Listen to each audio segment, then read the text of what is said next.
Kilala niyo si Kapitano? Yes! Nagsusubaybay lang sa atin. Pinakailangan, dilitaw siya para sa ating bayan. Okay? April 9, 2024, nagbuo kami ng Filipino Guerrilla Forces, which is also anti-corruption and anti-combination and protect Filipino people. Protect our budget. Ito, nakikita na kami ngayon. So, paisip ko na lang na kwento, ano ba talaga ang problema natin? Ang problema natin, yung nakawan sa gobyerno. Sino may gawa sa nakawan na may utang? Una, ang First Lady. Pangalawa, okay, sabi ni Atty. Indipesa mo ako, indipesa mo, Atty. First Lady, ang utang. Okay, First Lady daw. Sumunod si Romualdez. Ang sumunod, Tuwagkog. Ang sumunod, bahala na kayo. Bahala na kayo, ha? So yan ang problema natin. Paano natin sinusinan? Sinusinan yan natin ng taong bayan. Kung hindi natin magagawa, dinadandahan natin mabuo ang made in uniform president na nagkakaisang retired na made in uniform president. Ibig sabihin, armed forces, police, Coast Guard, yung punishment, jail guard, nagkakaisa kami, nag-meeting kami, 2 meeting na kami. Pinipilit namin na mayunay ang Pilipino laban sa tiwali sa gobyerno. So aasahan nyo yan. Pantayan nyo. Kung hindi tayo magtagumpay ngayon, huwag kayong mag-alala. Habang nabubuhay kami ni General Simoy at ang aking ibang kasama dito, hindi kami titigil. Hanggang kami ay may lakas at may buhay para sa taong bayan. Tuloy namin. Maraming salamat. Maraming salamat.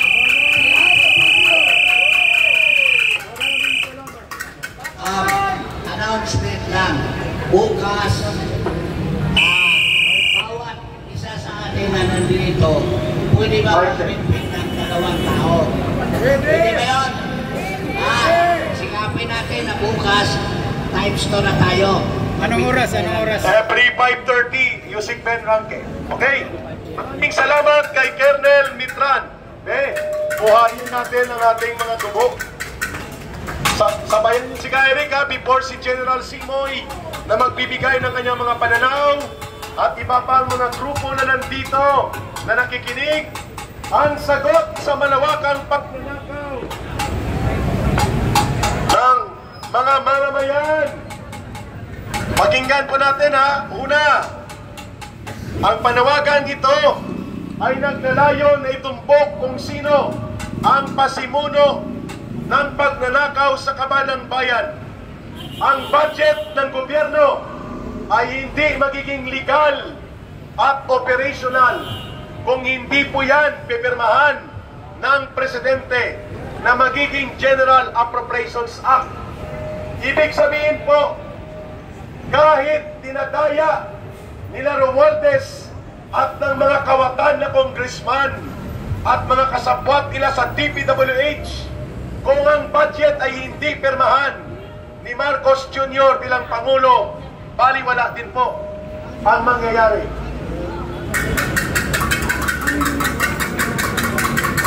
So, mga kababayan, sabayan niyo si Eric ano kaninang panawagan natin? Marcos Romualdez resign! Marcos Romualdez resign! Marcos Romualdez resign! Marcos Romualdez resign! At kung hindi sila aalis, ito ang sagot ng mga mamamayang Pilipino. Ang tao, ang bayan, ngayon ay lumalaban.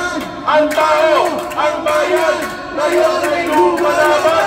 Ang tao, ang bayan, ngayon ay lumalaban. Ang tao, ang bayan, ngayon ay lumalaban. Pakinggan natin ngayon ang boses ng isa sa mga grupo ng mga retirees. Naging general ito sa Armed Forces of the Philippines. Retired na rin po ito, si General Belisario Simoy.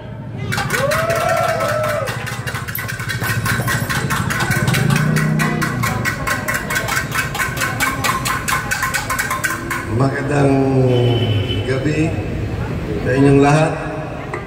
Pabatiin ko muna yung mga vloggers. Pasensya na kayo. Maraming vloggers ang kumukontra sa akin eh. Mas magaling pa siguro sila sa akin. Sana yung mga vloggers nandito, pag uwi ninyo at mag-vlog kayo, huwag kayong magbigay ng opinion na kontra sa mga lumalaban para sa bayan. Sino ba yung mga lumalaban para sa bayan? Yung mga tunay na Pilipino. Dati rin akong Bataang Makabayan member.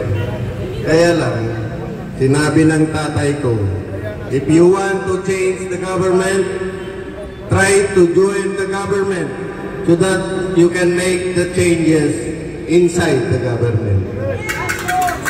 Ngayon, 40 years na yung experience ko sa government, wala pa rin pagbabago. Simula ng high school ako, Kabataang Makabayan, nakipaglaban ako sa gobyerno. Gusto ko ngayon tumulong sa gobyerno.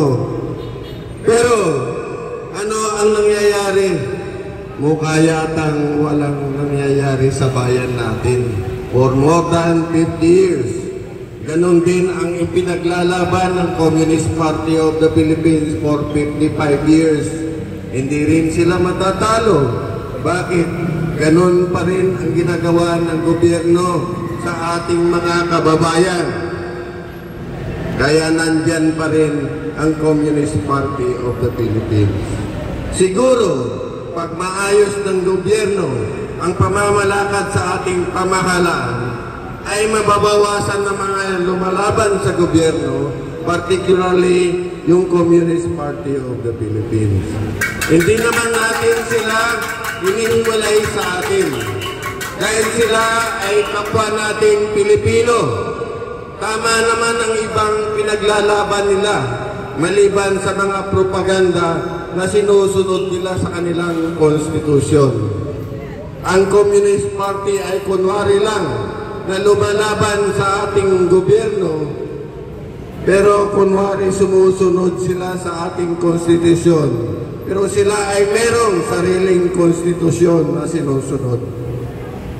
Yun ang tama na dapat alam ng tao. Alam ang nangyayari ng ganito ay alam na alam ni Ka Eric.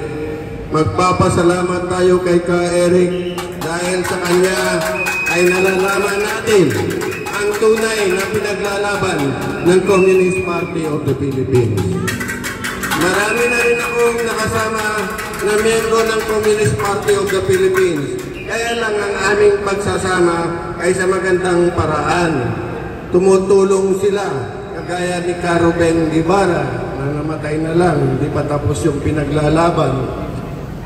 Si Caruben ay tumutulong nung siya ay bumalik sa pamahalaan, ay nagtrabaho siya sa aking opisina sa Camp Aguinaldo. So napag-uusapan namin kung ano ang dapat gawin para sa kabutihan ng ating bayan. At marami pang iba, kagaya ng mga 36 na former active NPA commanders o mga actually 3 platoon leaders ang nakasama namin sa Davao nung kapanahonan ng Sparrow Operation. Sila rin ang nagtuturo sa amin kung saan yung mga kalaban. Bawal na bawal kasi ang maggamit ng armas sa paglaban sa ating gobyerno. Kaya ang pinaglalaban ko ngayon ay pwede natin mabago ang ating gobyerno sa mapayapang pamamaraan. Inaayawan namin ang paggamit ng dahas. Kahit kami ay nagagaling sa Armed Forces of the Philippines, yung mga retirees, pinagbabawal namin na gumamit ng dahas dahil marami ang mga sibilyan na madadamay kung sakaling magkakaroon ng gera. Kaya dapat na intindihin natin. Ngayon, sa mga nandito, alam ko na maraming nagsisimpatya sa mga alanganin na ginagawa ng ating gobyerno. Kaya lang, yung mga nagsisimpatya ay nandun pa sa kanilang mga bahay. Takot din silang lumabas. Nag-aalanganin sila na baka maggumawa na naman ng karahasan ang ating kapulisan dahil nakita nila kung ano ang ginawa doon sa Davao sa KOJC. Na-assign ako ng Davao ng 10 taon. Wala pa yung simbahan ng KOJC doon. So alam ko kung anong nangyayari na kabutihan sa Davao. So ang karahasan ay hindi na natin dapat na maulit. Pero kung gusto naman ng iba ng tunay na karahasan, baka gusto nyo ang mga nangyari sa Indonesia, hindi lang ngayon. Dahil noong 1963, 1.3 million ang namatay na sibilyan doon sa Singapore bago nagising yung mga